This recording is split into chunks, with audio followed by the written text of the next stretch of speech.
CRPF 154 commandant साहब को और मुझे, और इसके आलोक में एक टीम बनाया गया जिसमें एएसपी ऑपरेशन के साथ साथ ट्वाइसी सीआरपीएफ 154 के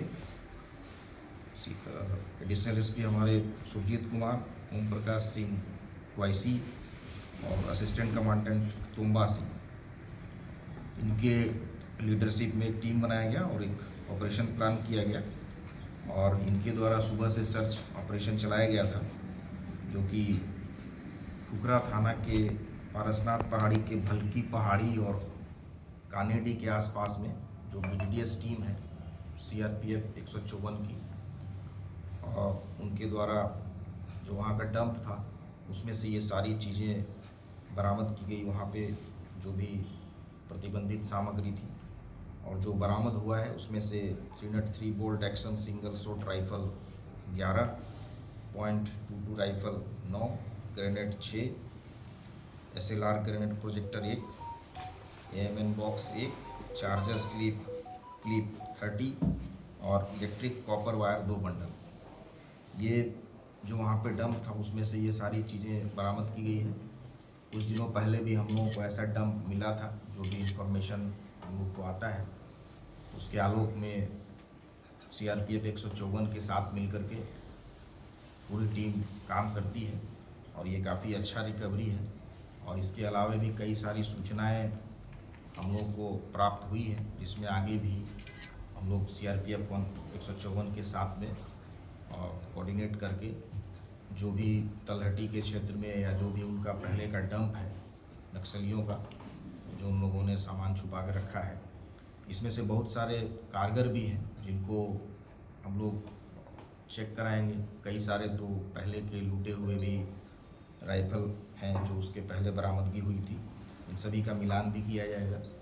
और आगे जो भी उनका डंप या किसी तरह का कोई इस तरह का गोला बारूद उन लोगों के द्वारा कहीं इकट्ठा करके रखा गया है, इन सभी की बरामदगी सुनिश्चित की जाए। इसमें अभी मिलान नहीं हो पाया है, लेकिन संभवतः जो होमगार्ड कार्यालय में जो लूट हुई थी, जिसमें पिछली बार भी कई सारे राइफल्स उसमें से बरामद हुए थे, उसमें से कई सारे 303 राइफल के होने की संभावना है, जिसका हम लोग मिलान करेंगे, उसके बर्थ नंबर से मिलान करेंगे। हो सकता है कहीं दूसरे ज़िले के भी हों, उनसे भी उसका मिलान हम लोग संबंधित पूरे जो है सभी जगहों पे इसको भेज करके मिलान कराएंगे कि कहाँ कहाँ का ये राइफल है, लूटा हुआ है या किस तरह का है। लेकिन जो भी है सारे जो है वो फैक्ट्री मेड हैं, तो ये पता चल जाएगा कि कहाँ का ये राइफल।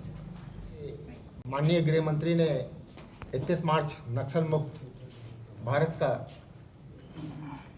की घोषणा कर रखी है। उसी क्रम में चाहे वो जिला पुलिस हो, चाहे वो केंद्रीय रिजर्व पुलिस बल हो, चाहे वो कोबरा हो, हमारे पुलिस महानिरीक्षक श्री साकेत के नेतृत्व में लगातार हम लोग अभियान चलाए हुए हैं। अभी हाल में ही आप लोगों को मालूम हुआ होगा कि चाईबासा में 17 नक्सली मारे गए, जिसमें से एक CCM मेंबर भी रहा है, अनिल दा पतिराम माझी। उसी क्रम में सघन अभियान चलाया जा रहा था। हम लोगों को इधर भी खबर मिली कि चाईबासा से हटकर भी कुछ और जगह पे अन्य नक्सल जो है घूम रहे हैं। तो रात में जैसे हमको सूचना मिली, हमको और SP महोदय को, तो उसी क्रम में हमने ये अभियान तय किया और बिना देरी किए हुए हमने इसको क्रियान्वित करने की कोशिश की। और हमारे द्वितीय कमान अधिकारी परिचालन ओम प्रकाश सिंह और श्री सुरजीत ASP परिचालन जो कि अभी SP हैं, उनके साथ और सहायक कमांडेंट थोम्बा के नेतृत्व में टीम जो है ये खुखरा थाना के बल्की पहाड़ी क्षेत्र में ये डंप मिला।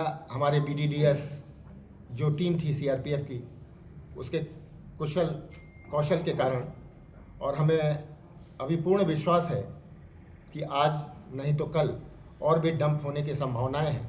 और सबसे बड़ी, जैसा आपने प्रश्न पूछा कि ये सफलता ये इसलिए भी है कि सारे वेपन ये प्रोहिबिटेड बोर हैं, जो आज नहीं तो कल नक्सलियों द्वारा ये यूज़ किए गए थे।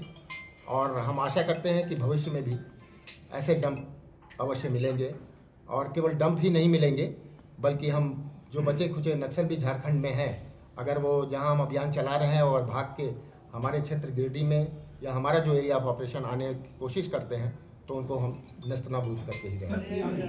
बड़े दस्ते का आने का उस इलाके में ये करने का या सूचना थी कि कुछ नक्सली जो हैं मूवमेंट कर रहे हैं? कुछ नक्सली मूवमेंट कर रहे हैं, मुख्य सूचना वो थी। और उसके साथ ये भी सूचना थी कि वो वहाँ करके कोई एक योजना को प्रारूप देने के लिए कोई भविष्य की नीति तय करने की कोशिश कर रहे हैं। मतलब फिर से वो वहाँ फिर से वहाँ की से तैयारी कर रहे हैं। जी। लाइव लगातार के वीडियो को लाइक करें, सब्सक्राइब करें और बेल आइकन को दबाना न भूलें।